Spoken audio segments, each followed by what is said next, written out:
مابقاش الواحد يبقى غير كيهضر ويكتب، خاص لا فورس دو ليماج، خاص قوه الصوره. ما كرهتش انا كاع العيالات المغربيات يتصوروا في هذا الصيف، ها اللي كتعوم بالبوركيني، ها اللي كتعوم بالشغورط، ها اللي كتعوم بكسوتها، ها اللي كتعوم بالمايو، باش نديروا الصدمه لهاد الخوامجيه. يبقاو تيدوروا في مواقع التواصل الاجتماعي بين فيسبوك وانستغرام، فين ما يدوروا وجههم يلقاو مرا فرحانه وناشطه وضحكه من هنا حتى لهنا ومصيفه، وديك الساعات يبقاو حسبنا الله ونعم الوكيل، حسبنا الله ولا حول ولا قوه من الحجاب الى التبرج من لا اله الا الله وانا لله وانا اليه راجعون.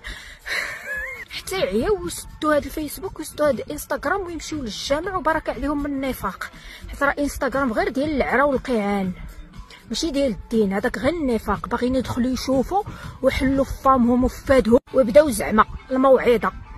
دابا تجيه الفيزا، دابا يخرج ويمشي يستمتع بالحريه وبالديمقراطيه وبحقوق الانسان ويستمتع بالعيالات عريانات في البلاج ويقول لك يا سلام، لان هذاك الشيء كله النفاق والكبت والفشل هو اللي كيخليهم كيسبوا هكا في العيالات.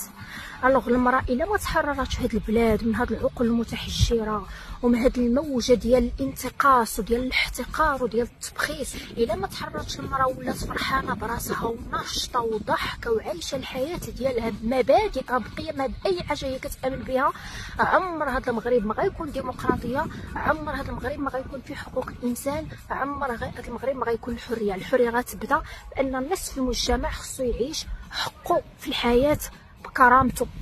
فقوة الصورة لا فورس دو ليماج باش يشوفوا على عينيهم ويتخددوا على كرشهم.